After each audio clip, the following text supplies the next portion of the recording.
Hello, everyone, and welcome to a slightly late Week 10 NFL DFS recap known as the Gillcast. I'm Davis Mattek. I'm joined by, of course, Nate Nohling and Sammy Reed. And boys, we're feeling good this week because we all played Corey Davis. We're not bad at DFS, unlike everyone else.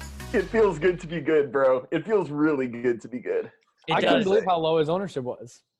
I mean, I knew it was going to be low talking to everyone beforehand. Like everyone was like, "Oh, I'm not playing two Titans," and everyone wanted to get Dion in.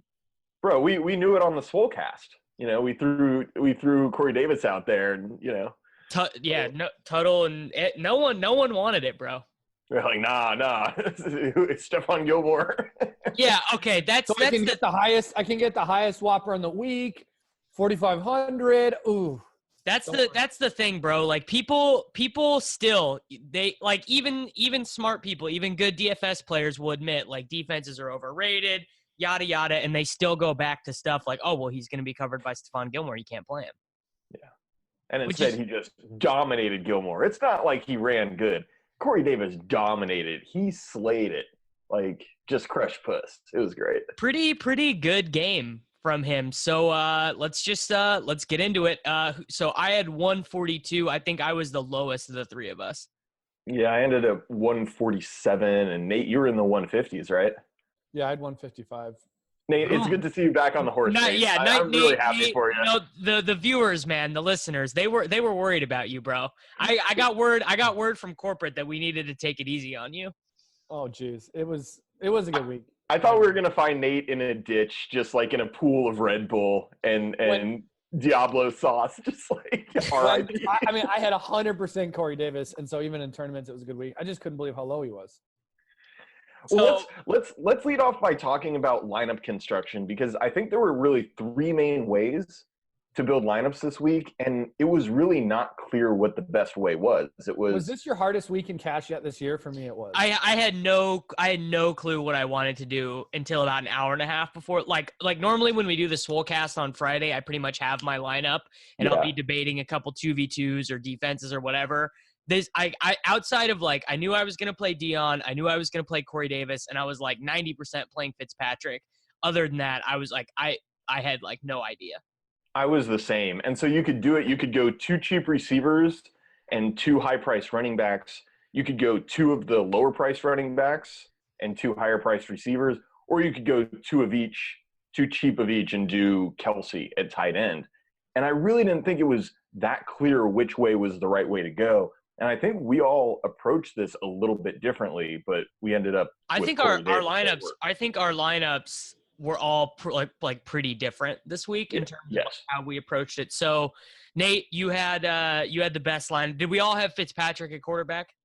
We did, and I had Mahomes all week up until Sunday morning. I was like locked. I'm just like, dude, I'm going. Mahomes only got 20. Mahomes.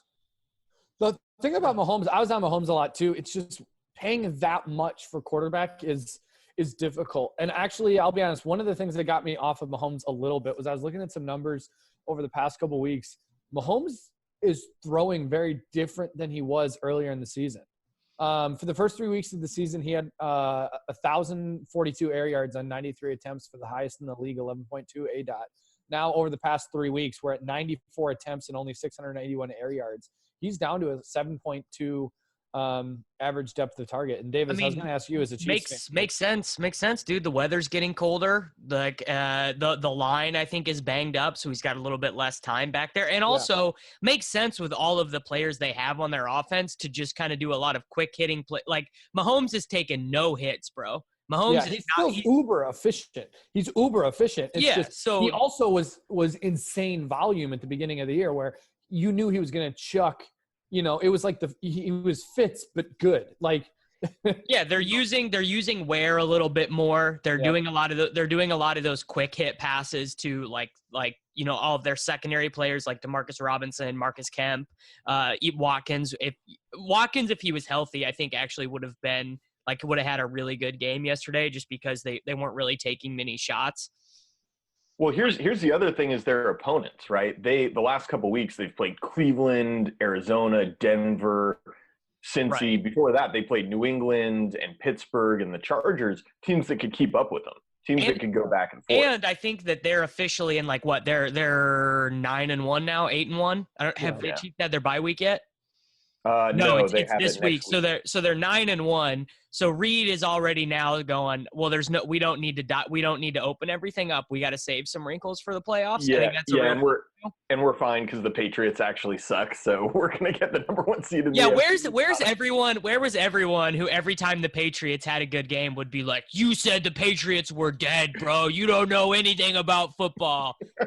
The Patriots, they have one offensive weapon who's above league average now. That's it. They have one guy, Josh Gordon, who's that? Oh yeah. Josh Gordon. I think James White is like a very adequate, good running back, but I think if you gave all of his targets to someone like Deion Lewis or Kareem Hunt or Duke Johnson or whatever, you would get a better return on expectation just because they're more dynamic. How much better would New England be if they still had Deion Lewis? Like, did you see the shade he threw at him? Yeah, they're cheap. You go cheap, you get it was nice. Goat.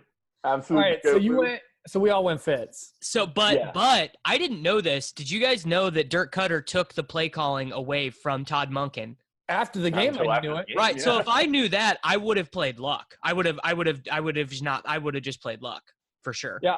Was there a report about it during the week? I don't think there was a report. I didn't hear anything about it. Yeah. Unless I missed it. I would have. Yeah, I would probably not have played. I'm expecting Cutter to be fired probably this week though. Oh yeah, he's gone. Like this was his last hurrah. Like, but does Monken get fired also though? I think that's like a real question because if he does, like that changes everything. Well, yeah, like the Tampa Bay offense probably won't be playable for the rest. The only reason these guys were good was the weapons are obviously phenomenal. And they just were taking shots down the field every play. And Fitzpatrick don't give a fuck. Like, he's awesome, bro. It's actually insane. It's insane. He did not have a touchdown and threw 2 interceptions and got to 19 DK points. He almost had like 400 yards passing with no touchdown. He runs average. He's got 30 like banked. Yeah. Oh yeah, dude. He 400 passing yards. So, like all he does is chuck it. I love Fitzpatrick. Like he came into this game too, like with a higher adjusted yards per attempt than Patrick Mahomes. Did you guys watch the game at all? Because some of the turnovers the whole thing on him. Like one of them, it was like he threw it down. It was like on the 8-yard line. The running back or the tight end turned, and the ball came out like fumbled it right at the end zone where it was like that would have been a touchdown for Fitz. Like. Some of them weren't even on Fitz. Mike Evans dropped that touchdown at the end, and then Fitz fumbled right afterwards. Yeah, he ran really bad. He also did have an egregious interception where he threw it right to a defender. So let's not like fully give him a pass. He still makes horrible throws. Yes, absolutely. But dude, he just YOLOs. He degaffs, and I like that in a quarterback. Yeah, but I mean, I think Fitzpatrick was clearly the right play. Not even the right play, just certainly not a bad play. Like I think he was totally fine. Under 6,000, you shouldn't think about it. Yeah. You get a guy who's throwing the volume he is. So running backs, I think Nate and I had the same 3, but then you went different, Sammy. I had Todd Gurley, Deion Lewis, and Mike Davis. Nate, is that what you had? Yeah. You guys are such fish. Like, so I think this was actually legit bad. Like Mike Davis, you guys got talked into Davis. Like he was. I didn't get talked. Every lineup optimizer had him, and even after watching that game, even after knowing that Penny was going to get those touches, I'd still probably play him for that. No, don't double down on this. No, because he was the receiving back. Penny was not in there on the receive, and I was expecting Seattle to be down this whole game. I was too, but Seattle doesn't really like throw to their running backs all that much. I know they had games where Mike Davis had 8 targets the week before, so I think that you are just bummed out that we got the receiving touchdown at the very end. Yeah, such a luck box. Sammy, I was with you at first when Davis first threw out Mike Davis. I was like, what a fish play. But then I updated some numbers and was looking at everything. He became like the play for me. As soon as I realized like he's going to see above 10% of the target share, he's going to see this much workload. It was like a cheaper Chubb, but with reception work. You should have gone with the real Chubb. I mean, No. you guys both told me Chubb was a bad play, which does not make me like I like wanted to play him, and you guys were like, "Nah, dude, Chubb's bad, bro. Can't play Chubb, bro." Aaron Jones. I had Aaron Jones in cash. You guys got me off him. Did you? Okay, actually, No, I wanted to. Wait, I did not get you off Aaron Jones. I was in on Aaron Jones. I thought Aaron Jones was bad for cash, which like LOL me. Yeah, I had a lot of Aaron Jones. I really liked him this How much week. did Jamal Williams So. How much did Jamal Williams play in the passing game for them yesterday, Nate? Because that's what I was kind of worried about. Dude, he got 3 carries and no targets, I think. Yeah. Okay. So Aaron Jones is just an RB1 now. That's correct. Yes. Yeah. He's going to win leagues. Him and MVS are going to win fantasy leagues, and it's going to be awesome. MVS and Devontae Adams, same target numbers yesterday. Lit. Yeah. So Sammy, you should talk about what you did because Nate and I had the same 3 guys. Yeah, so I went Gurley and Deion Lewis, of course, and then I went Kareem Hunt. And I like the Kareem Hunt play, man. Like, he just ran bad. He just didn't get in the zone. And so I started off with the same 3 guys as you, and then I kind of I talked to some of my buddies, and I thought about it a little bit more, and I was just like, you know what? I think Michael Thomas is, like, clearly better. But what I did at wide receiver, and which we're going to talk about in a little bit, led me – because you had Michael Thomas and – Kareem Hunt, but really there's just a lot of volatility in Kareem Hunt's output because so much of it is dependent on not even touchdowns, but long touchdowns. Yeah, he doesn't get the 25 plus touches that like a Gurley or a Zeke or Saquon get. He's always around 20, and his passing game work is pretty sporadic. Like sometimes he gets 6 targets, sometimes he gets 2, but I thought his touchdown expectation was so high. In this game, you ran bad to get 11, but I don't think you ran bad to not get 20. Like I think like 15 is a pretty good median. Like, and I don't want to make it seem like I thought it was a bad play. I thought it was defensible. I just like at the death, I was just like, you know what? I think Michael Thomas is like clearly better. So Levitan talks a lot about this, and obviously Levitan's really sharp. And he says, listen, something that you have to look for, all fantasy scores are up this year. He's like, something you have to look for in cash these days is not just a floor, but you have to have guys that are able to smash. Yeah, you got to be able to get 40 points. Yeah, you have to have those guys that can smash because, like, not all your dudes are going to work out. If one guy, like, just goes absolute nut bar, he's gonna help carry your team. And I thought that Kareem Hunt, maybe he didn't have the floor you'd want out of an 8K guy, but he definitely had the ceiling. And I wanted another opportunity for like a smash. I kind of even think that if you're going to spend 8K and you're mainly focusing on a ceiling, I think on DK you want a receiver because like we saw this with Ertz last night. Like Ertz had 43 DK points in the Sunday night game, right? Ertz and the captain. Did you guys? I didn't play. I made some mistakes on last night's showdown. Oh no. My take was like, you know, Nate, we've talked about this a lot on the show, but just like you can't just play the chalk and the showdown GPPs. Like you got to come up with a narrative. You got to come up and my take, and obviously it looks horrible now, but I don't mind talking about it, was like, oh, they just traded these picks for Golden Tate. He and Zach Ertz run similar sorts of routes. Ertz will be 5x as chalky as Tate will. So I used Tate as like a big building, and he did nothing. Oh no, that's significantly fish. But I had 0 Corey Clement, which and he was in a bunch of people's like optimal lineups, and he was like the worst play ever. Mm-hmm. Yeah, I mean, dude, just as an aside, I'm totally off receivers going to new teams. There's so much they have to learn in terms of like timing, in terms of the playbook, in terms of like all the little checks you do at the line. Well, like, it's hard. If I can admit to being a fish real quick, I think it was Rap Sheet had the note before it could have been another national NFL reporter, but that they were going to use Golden Tate out of the backfield. That was no, that's fake. That's fake Rap Sheet. Go verify that account. Yeah, it could have been one of the other national guys, but I did see that note dropped in that. No, that's definitely at in Davis's lineup though. Yeah. Yeah, that's at Ass Sheet. Okay, so running backs, and I mean, do we want to talk about Deion or Gurley at all? I want to talk about Davis more. Sammy, do you really think Davis is still fish even after? The more I look at the numbers, the more I think he was a good play, and he ran bad because we had seen like Penny had been playing special teams, getting like 2 carries a game. Like I think Davis legit ran bad to be as uninvolved as he was. I mean, you guys are probably right. Like anytime you can lock in a back that's like a You played significant Mo road Harris dog in that's that like roster carrying spot, work, dude. you just got to do it. Dude, you played Maurice Harris in that same roster spot, Sammy. Dude, don't rip on Maurice. I have Maurice. That is correct. I mean, I think Maurice is fine, but just in general, like if I think a running back's going to get 5 targets, I'll probably play that guy over the. And it's also easier for running backs to get lucky touchdowns. Harder for wide receivers to get lucky touchdowns. Running backs just in general are going to have a better touchdown expectation just because the sorts of plays where they score are like lucky plays, whereas like a team has to like really design something for a wide receiver to score most of the time.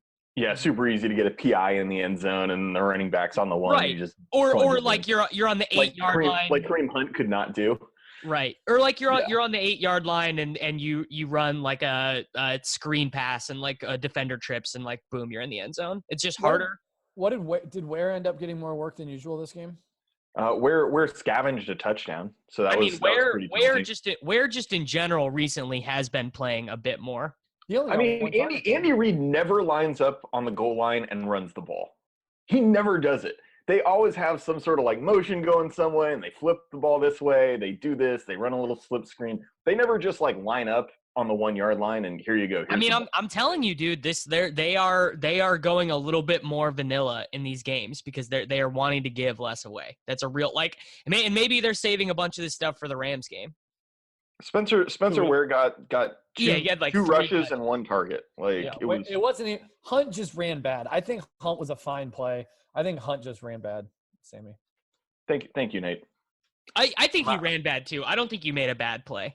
Yeah. I just, for me, the way I was constructing rosters, I was like, I don't feel that great about receiver this week. I feel really good about these 3 running backs, Yeah. And that was it. I'm like, dude, I can lock in like the 2 highest scoring running backs in Hunt and Gurley. Like Hunt had a 33.5 implied team total and a huge share of his team's expected touchdowns. So just like Sammy, in your lineup, could you have gone Melvin Gordon over Hunt? There were 300 or 400 different? No. They were like 900 different. Hunt was 8.5. No, Hunt was 8.5 and Gordon was 9. So it was 500. Yeah, so Gordon was way there. Gordon, like, I think we all agree he was like a better play than Hunt, though, like straight up. Oh, yeah. Yeah, for sure. Because he gets so much passing down work, whereas Hunt is really sporadic there. So wide receiver, I went different than you two. I think you guys had the same 3. I think so. We had Thomas, Corey Davis, and Maurice Harris. So, and this will tie into a later discussion we have. I played Marvin Jones Jr. I had Corey Davis, Marvin Jones, and Michael Thomas. And I mean, the thing is right now is Detroit's just too bad. They are just too bad to play anyone from. Hey, at least you didn't play Tyler Boyd. Yeah. That's all I gotta say. Remember when you were on Tyler Boyd earlier in the week? Yeah, that would have been real bad. I wrote up Tyler Boyd, and I think it was exclusively because of Davis, and I feel really bad about this. I'm sorry, everybody. I'm sorry. But dude, Galladay dominated the workload here in this. Detroit. And that was the take that I had last week, and I don't know why I abandoned it. I don't know why I went like Galladay's clearly a better player than Marvin Jones. It was very anti-me to play the player I think is worse. Like it was a bad choice. Like Galladay doubled almost his target share. Galladay literally 30. And Marvin Jones is like, he's a GPP guy. He's like a deep down the field guy. He's not like a low ADOT lots of target guy. Like I will just admit I made a bad play. I did something that I didn't like at the time. I was like, and Nate will know more about this than you will, Sammy, because in NBA sometimes like you'll have 5,600 left, and that's like a total dead range in NBA, and you're like, all right, I'm just gonna play this guy to make the rest of the lineup work. That guy never, ever, ever gets there in NBA, and that's what happened to me in NFL. I just got to this range of salary, and Marvin was there. And he was the guy I liked. And I guess I could have gone down to Galladay and just left the cap there. It was an industry-wide mistake, though. I think almost every projection site he was in all the optimals. You would have seen Marvin Jones in the optimal. You would have seen Marvin Jones with a higher target share than Galladay. You would have seen Marvin Jones with more efficient numbers than Galladay. Overall, I think people misread this situation. Galladay, I think, is the number 1 guy there now. Yeah, I think so, for sure. So I will say this, as fish as your Tyler Boyd take was, Davis, you got me onto Michael Thomas to the point where, like, I knew Thomas was a fine play, but I didn't make him a priority. And Sunday morning, you talked me into, like, you have to have Michael Thomas. You have to have him. And I got him in my lineup, and he smashed, and that was a big key to success. So and this is like after the noon games, my lineup wasn't even good, but I like didn't have to sweat it for the rest of the day just because Corey Davis was so low owned. I mean, Corey Davis was just like the key to everything. But, you know, the reality is, at least with my lineup, to be able to get Gurley, Hunt, Dion Lewis, and Michael Thomas, I thought that was like – I was really happy with this lineup, honestly. So who did you guys have at tight end?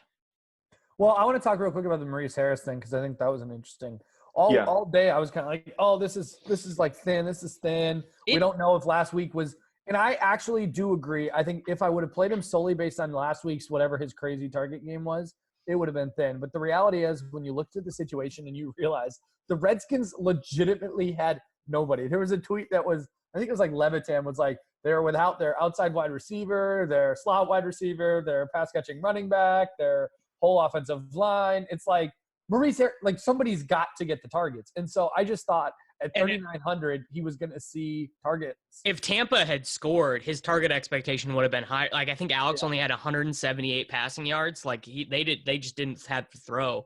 Because even if they were down like a ton and they like ended up pulling like starters or whatever, they're not going to pull Maurice Harris. Like, they don't even have. They don't even have other guys. They wouldn't have even like. And Maurice Harris is a practice squad guy, so it's not like he's coming out. So maybe Jordan Reed gets pulled. Maybe some of their. Maybe Alex Smith gets pulled, but like you're gonna get Maurice Harris for 4 quarters. Like I just thought of the cheaper wide receivers, he ended up being the guy that I felt the most comfortable with, and it wasn't even a projection thing. It was more of just like I think I need to lock this guy in. Yeah, let's also talk about some guys. I also had Harris, and I did think he was thin. I thought he was very thin. I still thinking back about the slate. I the only thing I feel bad about is playing Marvin Jones and the Jets defense. I couldn't have controlled for this outcome with the Jets defense. You didn't know Barkley was a goat? It just feels very bad to pay up for defense in cash for the first, like finally pay up for the defense against the Bills. But like really the mistake was no one's as bad as Peterman. So when Peterman was not starting, I should have thought about it differently. That is absolutely correct. And then you could have had more money at that wide receiver. But what would I guess I would have played Landry and it wouldn't have mattered because that's what that I 100% I would have gone Rams Landry probably or Josh Gordon. You would have left like 500 on the table though. But so you might not have done that. But I mean it wouldn't have been a huge difference. Like I don't think the only thing that I think I could have done like 2v2 wise in my lineup that would have like actually been good would have been playing one of those 5K running backs over like Chubb or Aaron Jones. I mean, I wouldn't have played Aaron Jones, but like realistically, I would have actually played Chubb. I actually started out the morning with my boy Brandon Cooks in that slot where Marvin Jones was, which I like Rams Brandon Cooks I think fits or Buccaneers Brandon Cooks. Yeah. Let's talk about a couple of guys that I was heavily considering that I had most of the week and ended up not playing at receiver. That was MVS and Josh Gordon. Both good. I thought we really ran good with Josh Gordon for him to only get 4 for 81. He had 12 targets. He had 44 yards the first drive. He had nearly 200 yards of air yards. I mean, he had like 190 something. Like the second week in a row, led the league in air yards. I mean, he had how many yards after the first drive, Davis? He had like 58 or like 60. Well, he had 3 targets on the first drive, and the first play was a 44-yard completion to Gordon. Yeah, I was like, dude, he's going for 200 today. I'm so tilted that I don't have him in my lineup, and then he just never got there. Brady just like I think he's kind of like Breeze at this point. Like these cold weather games, it's just like kind of hit or miss if he's gonna have the fastball. You ever see the Barry McCockinger highlight reels of Brady? You guys ever watch these? No? Sure, it's just a lot of passes to running backs' feet. Yeah, that's exactly right. Yeah. Oh, what a great pass! 5 yards down the field. What an amazing throw. Like, all he does is check down. It actually is true. Dude, we lucked out. The more I look at this Josh Gordon game, like, we really lucked out. Yeah, if Josh Gordon gets 30, we would not have made money. I mean, in fairness, I had Josh Gordon in GPPs everywhere, so, like, you know, I would have profited from his good game. But yeah, 190 – I mean, it took 33% catch rate with 195 air yards. Like, he could have had a 40-point game here, guys. You know who also could have had a massive game and could have dominated all the people who took Maurice Harris? John Ross. If the Bengals had any offensive success, he wasn't. No, I'm just saying. They were the same price. John Ross, a better player than Maurice Harris. But Gordon was owned, is what I'm saying. Like, right. Gordon Gordon. If Gordon gets 25, our day's over. We don't make any money. Yeah, John Ross did lead the Bengals in targets and scored their one touchdown through the air. I had to play John Ross in a seasonal league because that's how bad my team is. So that touchdown was pretty nice. I played Traquan over him in a seasonal. That hurt. Traquan with the goose egg. I thought it was fire for him, man. Didn't you want to play Mark Ingram this week, Sammy? No, that wasn't me. I'd like to take credit for it, but that was last week. He played him in cash. Someone I was on a podcast. Someone that I was on a podcast with this week, and now I can't remember who it is, and it makes me sound like a jerk. But they wanted to play Ingram. Yeah, did you roast him? Story, Davis. Yeah, I definitely roasted him. I was like, "That's horrible. Kamara's the GOAT. Whatever." So tight end. I played Doyle. Nate, you played Kelsey. Sammy, who did you play? Oh, I mean, I just played the best play, which was Nick Vanette. I think I fished it. I don't think you fished it, but like I didn't consider Kelsey in cash for like a moment. I was so stuck at tight end this week. I didn't like any of the guys down low. I couldn't find a price range that I felt comfortable with. I either wanted to like punt with like a 2.5K guy and hope that like Vanette or like Vernon Davis stumbled on a target or two, or wanted to go up for Kelsey just because I thought as soon as Watkins got ruled out for sure, I was like, man, there's no other 7K wide receiver that has the like offensive share of an offense the way that Kelsey does. And it's an offense that has 33.5 team total on the week. Like, and tight ends are such a high correlation. Bad.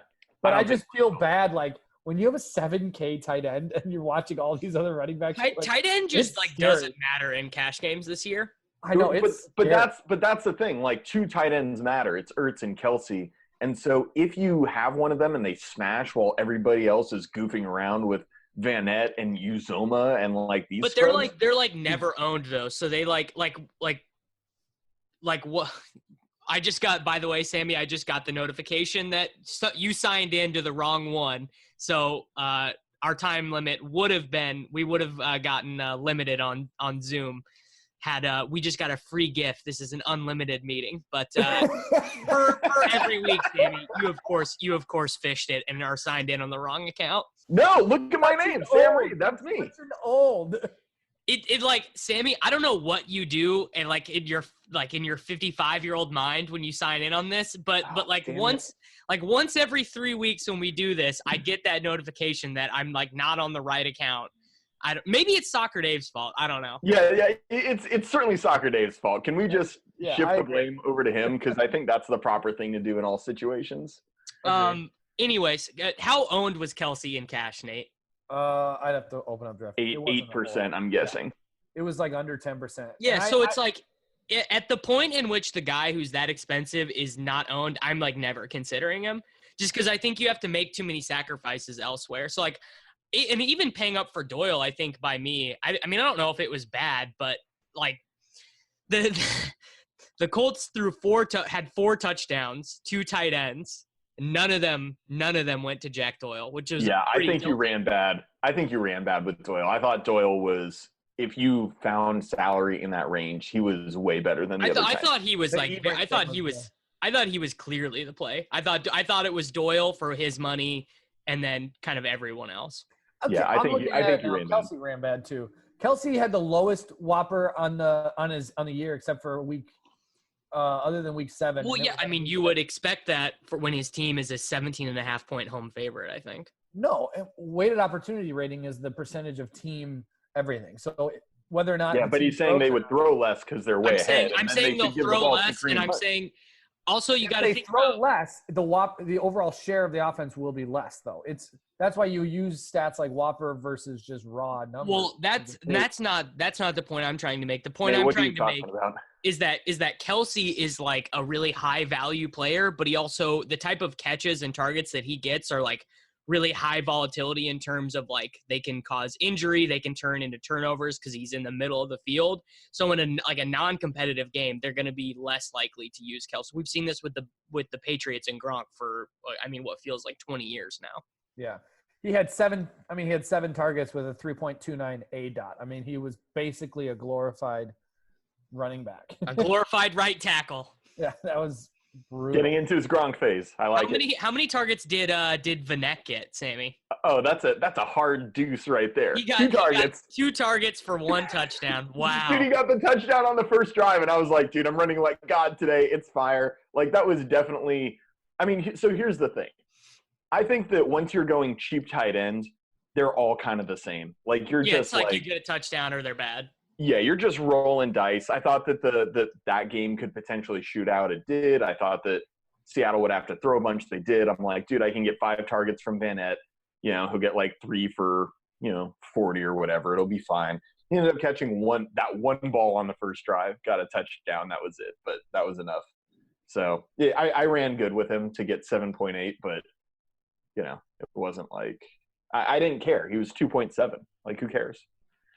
Yeah, no, I mean, fair enough. So defense, I, of course, played the New York Jets. Nate played the Buccaneers, which was actually like a totally sharp and viable strategy, by the way. Home defense against a quarterback who won't push the ball down the field. Like, the turnover upside isn't there, but how many points did they get, Nate? They only got like 3 or 4, but it was just because their whole offensive line from the Redskins was out. I thought Tampa – it was a home defense. There was so many things that I just thought cheap, lock it in. Yeah, I was totally fine with the Bucs. I played them a lot in tournaments, obviously stacked with Peyton Barber. And in cash, I went with the Rams. They were 2.4. They were a double-digit home favorite. I thought they'd get a lot of sacks. They ended up getting 4 sacks. They only scored 5 DK points, so they didn't smash that hard. But, like, anytime you're getting a defense that the other team is going to be down and have to throw a ton, and this is a big home favorite, like, just do it. I thought they were clearly the cash play. Yeah, and I mean they were like, I'm sure they were like very owned. Yeah, they were 26. They were 26% owned, and you can see like the concessions I made in my lineup. I just went super cheap at defense, super cheap at tight end, super cheap at wide receiver 3, and again got those studs. Got Hunt and Lewis and Todd Gurley and Michael Thomas and the GOAT Corey Davis. And I was like really happy, and I'm fine. Like, you want to make concessions at certain positions. I'm always fine paying down at defense. I'm always fine paying down at tight end, and just like jamming in studs that I really feel good about that have like high floors and high ceilings. So like, I felt terrible about this week. And in the end, I look at at my lineup and I'm like, I'm really happy with the decisions I made. And I wasn't expecting that on Sunday morning because I was like scrambling. Yeah, I mean, I if I could run back the slate, I would go Cooks Buccaneers defense over Marvin Jones Jets defense. Those are the changes I would make. Yeah, Marvin Jones was probably the single worst play that any of us made the entire week. Yep. Yeah. Extraordinarily bad. What did you guys learn from this slate? Like, what takeaways? I mean, I'm not playing any of these Detroit dudes, even Galladay. It just tilts me too hard to watch Matt Stafford. Like, it's just I levitate out of my own body. My soul sits above and watches my body tilt at how bad Matt Stafford is. It's horrible, man. He just like they snap the ball and he just like he looks at either Galladay or Marvin Jones, and then the second he feels the rush, he just crumples, dude. Yeah, and checks it down to Johnson, whatever. Or Theo. Theo had the second most targets on the team. Yeah. So I have a takeaway. We have a couple of new running back ones. Obviously, we have Aaron Jones. We also have Nick Chubb. I'm ready to say that Chubb is the truth. And I mean, David Johnson. David Johnson is he's back, dude, 100%. Chubb doesn't get passing work, guys. He's not a running back 1. You got 3 targets, mate.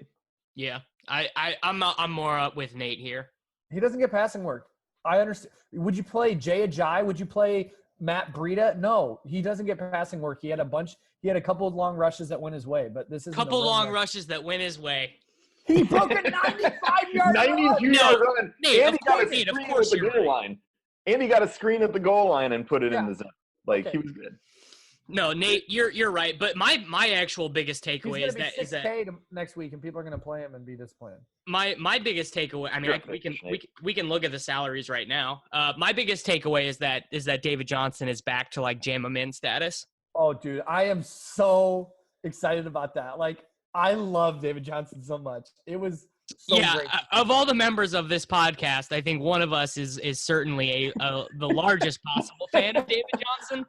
I quote from the Gillcast on Friday, Davis Mattek. Yeah, so he's basically droppable in 12-team leagues. Because that's what you got to do, Sammy, is you got to hedge everything, bro. If people associate your brand with, you got to be able to be self-deprecating. Because imagine if I was 11 weeks in the season, like my David Johnson 101 take wasn't bad. It was actually good if you look at it. Like I would be the biggest donk. Yeah, you got to be able to take your L's. Nate, take notes on this. You got to be able to take an L. Learn from Davis. I do take my L's. So David Johnson is $7,500 at home to the completely given up Oakland Raiders this week on DraftKings.com. I mean, okay, so what kind of fish level are you if you don't play David Johnson? And the Chiefs and Rams are not in this slate. I mean, showdown's going to be just it's going to be the best showdown ever, but it's going to be super unplayable because everyone's going to be really expensive. Like Tyreek's going to be like $11K. Cooks will be like 10.5. Like it's going to be nuts. David Johnson, 9 targets, 7 receptions, 85 yards, and a receiving touchdown on top of 21 carries for 98 yards and a touchdown. Nate, do you have air yards numbers for David Johnson? Yeah, it wasn't as much as I was actually hoping on David Johnson because I was just pulling that up. His depth of target wasn't quite – it was 9 targets for 21 air yards with a 2.33 depth of target. So the one takeaway I had from this week, and Davis, I was with you on the Marvin Jones love from a tournament standpoint. I didn't have him in cash, but I have him a lot in tournaments. And I think the whole industry was just wrong on the Golladay Marvin Jones split here. And I think I got to adjust. Well, the thing is that people still think of the Detroit passing game as valuable. Spoiler alert. It's not. Frat Stafford is here to ruin all of that. So good. I have never been I've obviously hated a lot of quarterbacks who are trying to throw the ball to my wide receivers, but my current hatred, because this is 2 weeks in a row, right? Because I played Golladay last week. What are you doing, bro? Jesus. Yeah. Well, if you just look at projections, Detroit wide receivers always look good because they're projected for like a high number of pass attempts, and they don't use a third wide receiver now that Tate's gone. Well, now that Theo's there, though, when Theo was out, it was just carry-on week. But I think the other thing, every week, I'm just like so excited to watch Michael Thomas and see if he's going to end the season with a 90% catch rate. And guys, he's getting closer. 89.66 on 87 targets. He caught 8 of 8 targets yesterday. This is nuts. We have a wide receiver who's the most efficient thing we've ever seen. He leads above 50 targets. There's not even anybody close to him from a receiver standpoint. The next closest wide receiver from a catch rate standpoint is Danny Amendola at 77%. He's lapping the field from a catch rate. This is another undercover storyline that we have here. The Saints are trying to get Breeze the MVP. This is now an official thing that's happening. Are they bringing in Brandon Marshall? They got to bring in someone. I think they're bringing in Brandon Marshall because Traquan's he's not ready for prime time. Yeah, that's a damn shame. Andrew Luck. We need to talk about Andrew Luck. No, there's nothing to talk about. He's fine. I mean, he's great. No, he's not. He is. He was 5,500 at home this week. No, he was a very good. Yeah, Mariota can feel his fingers again, so that's Mariota back. Yeah, back. He was never even really that good. Yeah, he was never there. But... In 2015, or what was it, 2015, 2016, he was like the GPP tournament winner. Yeah. I mean, I thought, okay, we're talking about DFS. Yeah, he's really good for DFS. I thought you were trying to give like DFS podcast. I thought you were trying to be like, oh, Mariota's ready to lead the Titans to the playoffs. You wanted to see if he was worth a waiver claim in your seasonal league? Yeah, because we talk real football on this podcast.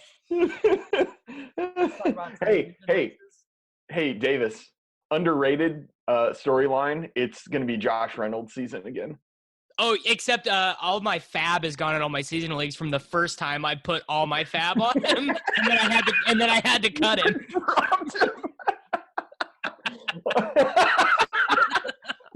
I mean, RIP Cooper Kupp. That's actually like super sad, and I'm curious to see how and if this affects the Rams. See, here's the thing. Now that they know, now that they're not just putting Reynolds in there as a placeholder, he's going to be a real part of the offense, and they're going to do it right away because he's going to have to be – because they run so much 11 personnel, Reynolds has to be ready to go for the playoffs. So they don't have the luxury of not using him. Like, he's got to be in there. He's got to be part of the offense now. I'm mashing him in all my fab. Like, I'm wavering the F out of that dude. Like, if I have any leagues where I have fab dollars left, I spent, in fact, in my home league that I'm just absolutely desperate to win and my team's terrible.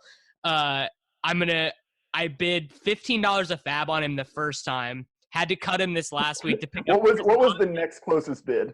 We can't see it. I'm sure I was far and above the most. Yeah, three. But now I have $11 of fab left for the whole year, and I have to blow the rest of it to get him back on my team after I just cut him for Chris Conley. Smooth operator, Mattek. Well, my two wide receivers that I was starting, and this team is so bad, but my two wide receivers were Demarius and Kiki Cutie, who are both on bye this week. Davis, what have you done? Well, you guys know I had Demarius in all of these leagues, but I mean, I have all these running backs. I have DJ, Matt Breida, James Conner, Sony Michel. Demarius is really anti your brand. He's just an old, fat, slow receiver. Here's the thing: I still have positive associations with him because he was part of my brand when he was good. Like, all right, enough seasonal. Let's get into showdown. Yeah, we should talk. Yeah, we should. Yeah, I'll definitely. And I will have a more thorough breakdown on my Patreon. But we should talk about this a little bit right now. Okay, good. Let me bring it up and look at it for the first time. Well, it's a gross game. It's San Francisco and the Giants. Yeah, I was not planning on playing the showdown slate at all. By the way, Mullins and the captain again, week 2. How much? Let's see. How much? 9,800. I mean, that's at the point where I think you might just be better off captaining Barkley. Well, how about Kittle and the captain? Kendrick Bourne. I mean, in general, you do normally want pass catchers to be in your captain slot, just because on DraftKings they have that exponential upside. Kittle and the captain. Let's go. Like I never really captain the quarterbacks. Maybe Nate is different from me in this scenario. I will sometimes. I almost always, like, if I'm making 10 or 20 GPP teams, I'll have a lot of quarterback just because, like, they're going to be on a week to week standpoint, like the highest. You know, obviously there's going to be really the highest scorers, the optimal highest scorers are generally. I've seen the work that Kev Cole does on the Showdown Hub here on RotoGrinders. In general, a lot of the times it's the wide receivers. Yeah, but I'm always going to try to fit in the two quarterbacks and then try to find those wide receivers, the ones that are, you know, and sprinkle them through your lineups. But I mean, if you're trying to, are there any good cheap plays? Because that normally informs what you actually do with your captain slot. Is if there's anyone cheaper than the kickers who is really playable, that should inform what you do. Kendrick Bourne is probably the cheapest guy I'd go for on San Francisco. Let me get a use check take. Do you think it could be a use check game? I'll sprinkle in some use check. They have Breida, like, should be actually healthy now though, right? Yeah. So that should be. Like, he's had because they're coming off their bye week, so he should be like. I mean, is this dude's ankle like ready to go now? Finally.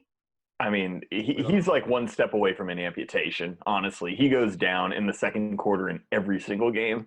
But I think that Goodwin is probably the stone best tournament play because he's the one guy who will, like, not actually be owned, who can get 30. You think so? Like, people won't own him?